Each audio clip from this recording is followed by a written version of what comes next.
Hello there, Ray here, and welcome back to ProtoTech, oldest vanilla survival server. Now today I want to show you guys some cool progress that we made here in the 2K perimeter, but I actually forgot to show you how we even made the 2K perimeter, which is pretty cool. So I found some old footage of us working on this during the weekly events that we do. Every weekend, all the members get together and work on something really massive like this. So in today's episode, you guys will be able to see how the longest trench in Minecraft was created, and how we're able to flatten this bedrock all the way down to the very bottom here. After you guys are caught up on that, we're going to talk a little bit about how we're going to be using the switch in order to maximize this trench to our needs. And if you guys are new to ProtoTech, make sure to check out all the episodes from the beginning. They're linked down below, because there is so much crazy history on such an old server. And don't forget to also support the other members on the server, as they put a lot of work into these community events just like I do. That's a lot of times why you don't see this, because we're working all together and it's not any person's individual project. And you can always find their links down below, as well as our Discord links. This whole area got started because we wanted to play Skyblock in a void area here on the ProtoTech survival world. We thought we would actually remove all the blocks, remove all the bedrock, remove even this bedrock at Y level 0, so that it's just complete void so we could play Skyblock. That was 5 years ago, and we're still working at this. But the plans have kind of moved away from actually playing Skyblock on here, which we might do. There is a witch hut at the very far end, to instead start putting some cool farms inside this big massive area, as it's really close to our spawn chunks over there, as well as our new storage system, which is going to be over there. Speaking of Skyblock, if you guys would like to join us, we are going to be starting up ProtoSky, which is an extreme nether skyblock, where we start with only 2 blocks in the nether dimension in 1.13. It is open to patrons as well as subs on Twitch. Make sure to check out my Patreon page for more information about that. And that will be on my YouTube channel, so you guys can also take part in a new YouTube series. It should be a lot of fun, as getting cobble is about a 20-hour grind, and to actually get villagers in that world, we estimate is about a 1-month grind, which is pretty insane. And this is all using vanilla features without using any added modded features. Now let's watch how we removed 50 million blocks in survival. So here north of the double perimeter, so we got 2 perimeters over there, we have this stretch of land, and it goes quite far. What we have here is another set of perimeters. So we're going to actually have 7 perimeters all right in a row, going pretty much from 0, 0, about 2,000 blocks that way. So it's going to be quite massive. And we're going to stick in a bunch of different farms in here. The other ProtoTech members like Land Mining, Newt, as well as John went ahead and dug up a bunch of this, as well as other members.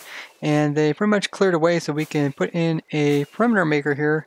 And we're going to put in Comment's new one, which is extremely fast as well as efficient, and also takes up minimal amount of room. But as we move our way north, you can see this is the massive cobblestone plus railway that we built. This goes from all the way from our quad spider dungeons all the way to the ProtoTech zoo over there, and it pretty much went across over this area too. So we'll probably have to go through and have that get destroyed by the machine as well when it comes in here and builds in the perimeter. And as we go north, you can see we move into a swamp, and then there is a little patch of forest, and then we go into another section of swamp right over here. And I guess we're going to put in 7 different types of farms, but the last one here, we're pretty sure it's going to be a witch farm, because there's actually a witch hut way out here at the end. So here's the witch hut. You can see it is pretty much in the center of the perimeter. You got some beacons over there, and then the other strip is over there. And the guys dug out both sides, so this side is also dug out.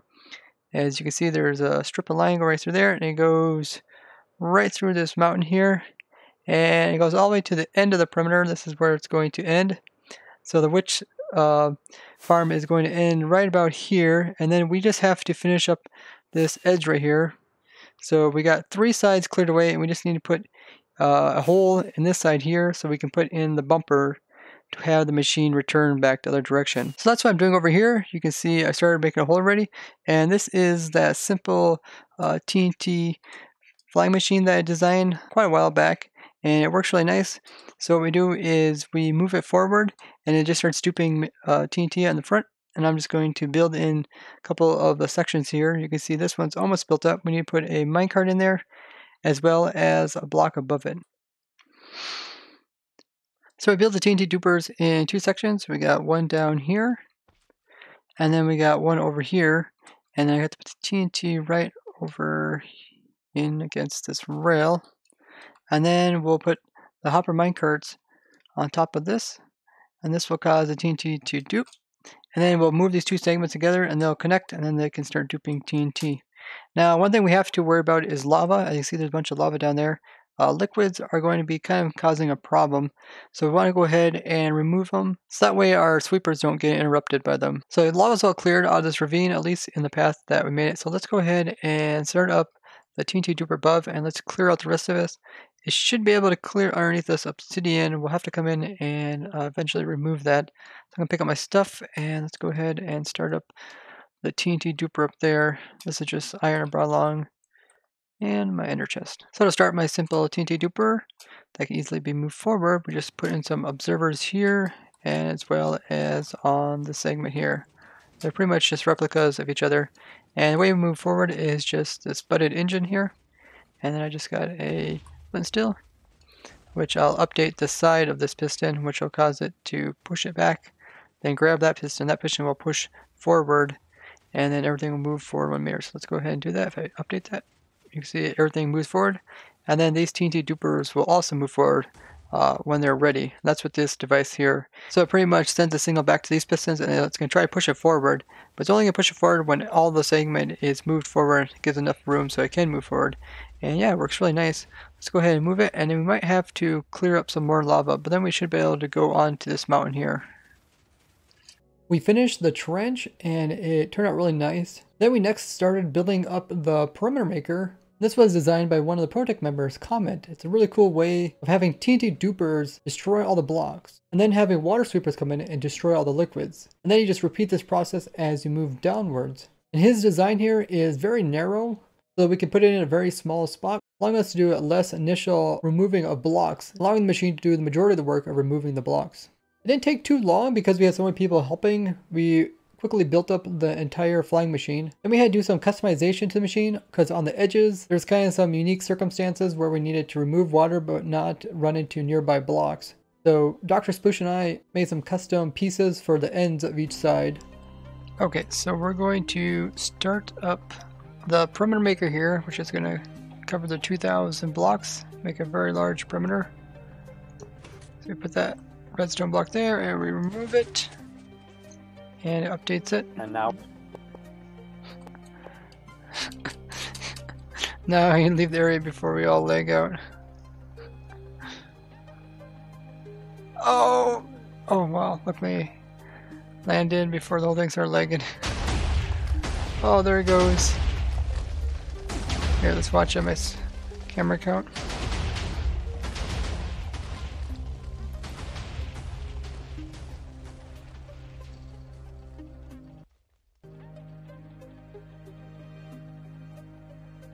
There's accounts AFKing it so that as it moves across, it should always be loaded. How do you stay away from there, Dr. Sploosh? You're pretty close. You're trying to check out the fly machine? Yeah, we added this little segment onto it. Ooh, it's pretty bad here with all the particles. It can actually crash your game. There's too much information trying to be sent to the player. Yeah, looks like the segment worked good. Took off. And I guess we'll have to wait about a half hour before it reaches the other side.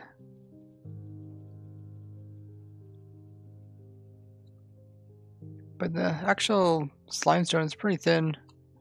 Pieces of it. Pretty awesome to see this thing working once again.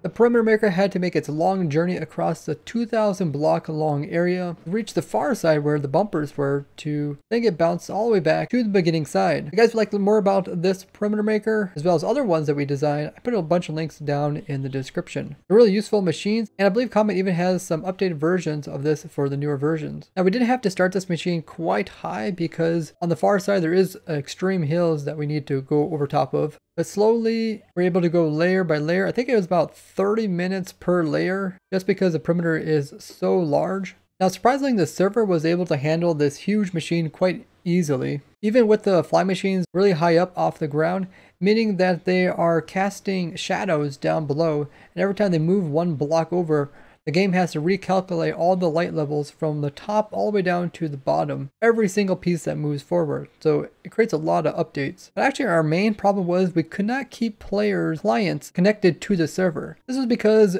the machine was producing so much information, and it was trying to send all the information to the player's client so it could all be displayed on his screen. And because there was just so much information, it wouldn't be able to send it all, and therefore the client would time out, meaning that he wasn't getting the proper information in a period of time. This is a networking problem, and the way we solved this is we had to actually run the entire server on one of the ProtoTech members' computer at home. That way, if they log onto the server, since it's at their own house, it doesn't have to try to cross tons of networks in order to send information. It can easily send all their information to the client, which is also nearby. And once we did that, he was able to just AFK a couple different accounts on the machine, keeping the entire thing loaded, as it is important for this fly machine to be loaded as entity processing chunks, so those TNT entity blocks can blow up stuff. And he had no problem AFKing it without being kicked off the server. This did mean it was very difficult for me to grab any footage of it actually working, because I often get kicked off very quickly. I was lucky enough to grab this footage of it running across. And after he ran it down a few layers, it got closer to the ground. It created less light updates and therefore send less information to the client, and we're able to put it back onto our normal dedicated server. And once it got down low, it was able to quickly remove the final layers of the entire perimeter. And I was actually gone for like only one day, and this machine went all the way down to the very bottom of the bedrock, and I wasn't even there to get any footage of it. But the other members came on, and they're able to mine up all the precious ores like diamonds, lapis ore, emerald ore. These are all really cool ores that we like to collect, as we don't smelt down any of our ores or fortune them, but keep them as kind of a trophy. So the end product was this amazingly clean trench of no water or stone or grass or anything like that. We went all the way down to the very bottom of the bedrock. It even removed the blocks inside of the bedrock. So next up, we have to run our dragon egg dropper over top of this bedrock. We can replace bedrock blocks with dragon eggs. If you're curious how this is pulled off, I have a great video that explains that, which I linked below. And that allows us to get all the way down to Y level 0. So we're here out at the septuple perimeter, also known as the 2000 long perimeter, or the 2K perimeter, since this thing is 2000 blocks long. It's quite long. And last time we were here, we were running the dragon egg dropper bedrock breaking fly machine over top of this section here. So we actually removed all the top layers of the bedrock all the way down to Y0 over this stretch, which is quite a large area. I think that took about a week or so of AFKing on my alt account. And nice thing about this machine, it is all AFK. So once we get this started up, I'll just come here with my alt account, AFK it on my laptop, and yeah, over time it'll just keep creeping away and break the bedrock. But we haven't started this machine up for quite a while, so I don't know if there's anything missing on it or broken. But last time we were using it, we just brought it all the way up to the edge of this other perimeter over here, and we stopped it. But yeah, we still got eggs sitting on it. It should almost be ready to go. But one thing I noticed is that the outpost, which is used to supply the player with more eggs, is pretty far backwards. At some point, when the player goes too far away from this, what happens is the eggs which are given to the player are items that kind of ride with him. And if he travels too far, the items are actually despawn on his little fly machine. So at some point we have to build another one of these little machines closer. But let's check on it, see if we have any eggs here. So that's the output. That should just be shulker boxes on this side.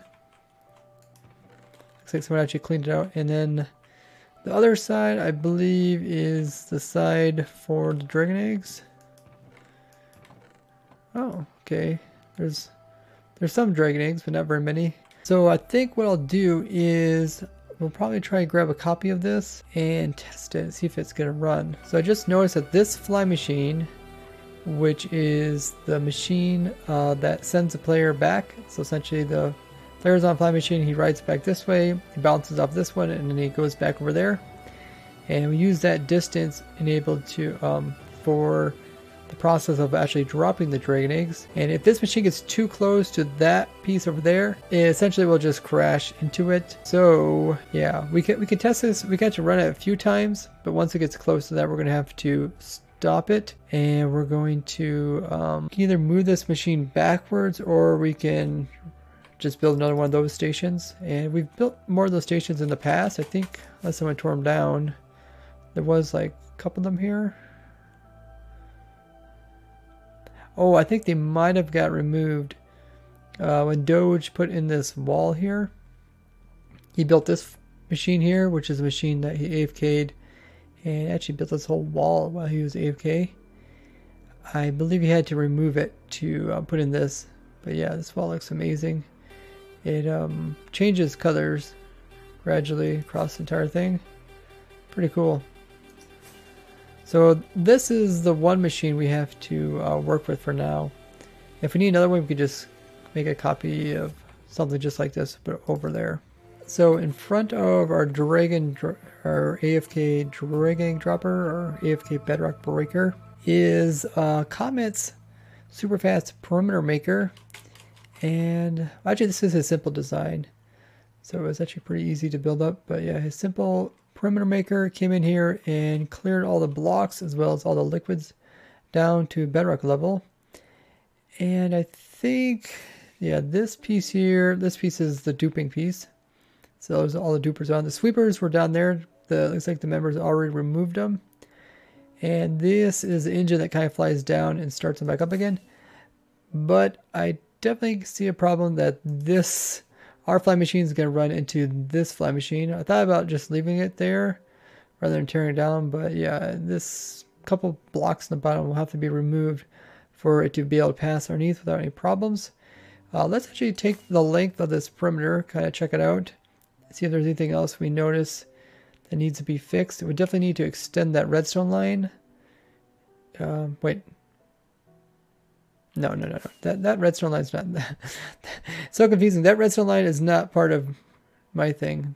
That redstone line goes to this thing. Goes to that. So yeah, there's like 3 different things going on here, which are all fly machines, so it's kind of confusing. Yeah, ours doesn't need any redstone line, but let's keep going. I want to see if there's anything on the far side of this. If some of the sweepers got stuck over here or what. Isn't TNT duping possible on Bedrock Edition? Not too sure.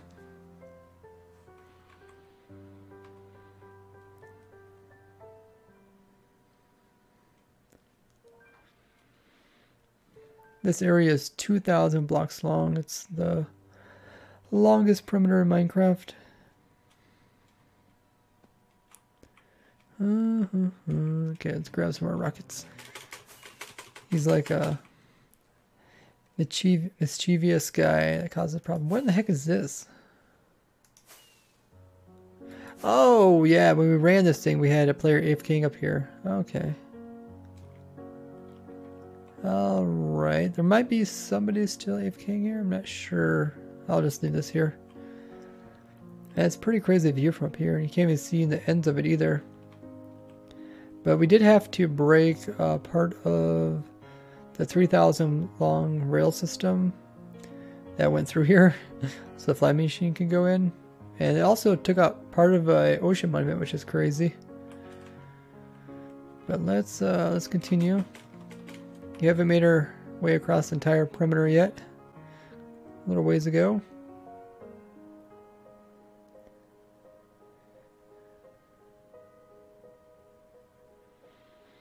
Now we're moving out of the ocean biome into, what was this, birch? Looks like birch.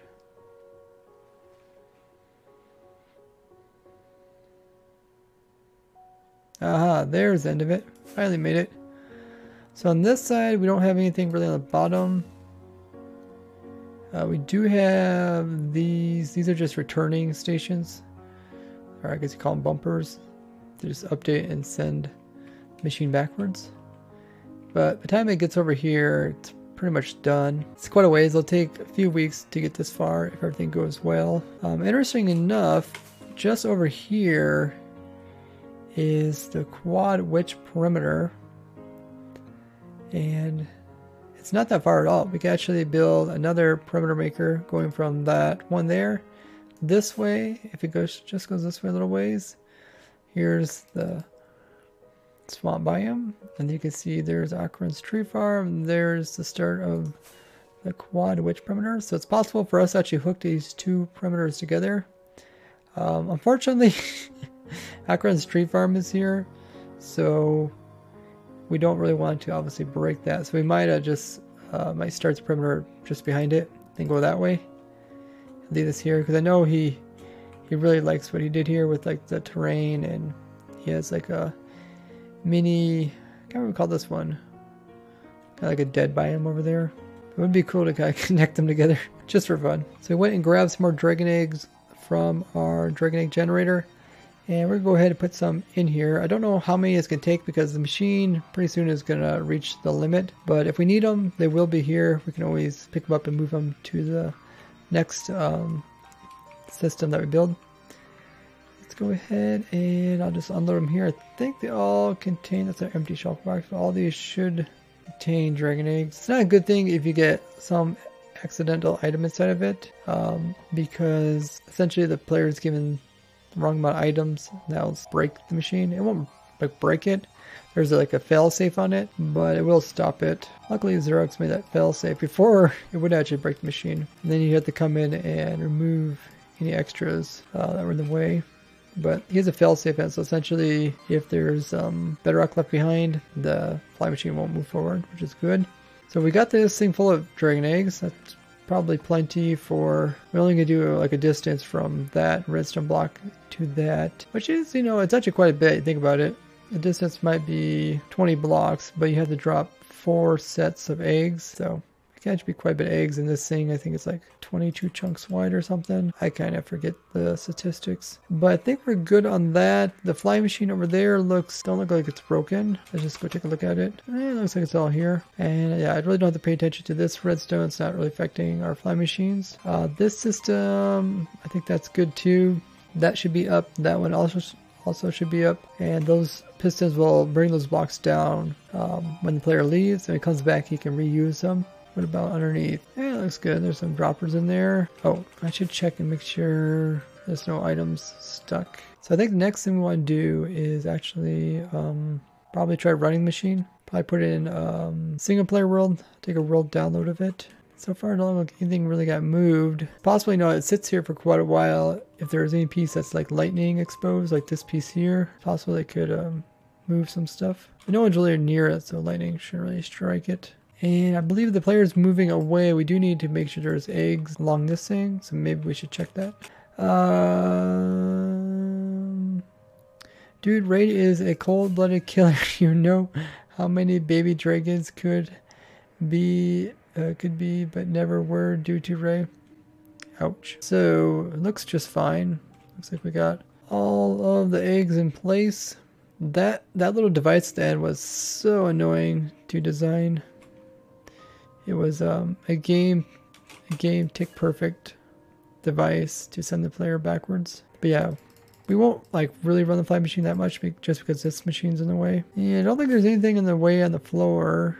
Like the lava's not a problem. We go right through that. None of this stuff will update the machine. This little piece of machine will have to get removed. Yeah, I think we could try and do a download of it. So we went and tested out the fly machine on our backup world, and it worked fine. So now I'm taking my other account over to the fly machine. This account we'll use to AFK it. That way I don't have to have my main account hogged up sitting on this fly machine. So the fly machine works great. We tested it, we moved it forward in our backup world. Everything looks good to go. I have a little list, which I actually forgot that I made, that kind of goes over the steps that you should take in order to run this machine. It's kind of like a manual, but yeah, pretty much everything was perfect.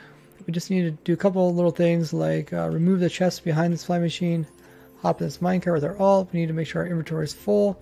I might also put my stuff into an ender chest, so I might get my other account over here to do that. And then we should actually be good to go to actually start this thing up. Oh, we also have to be wary of ender mites.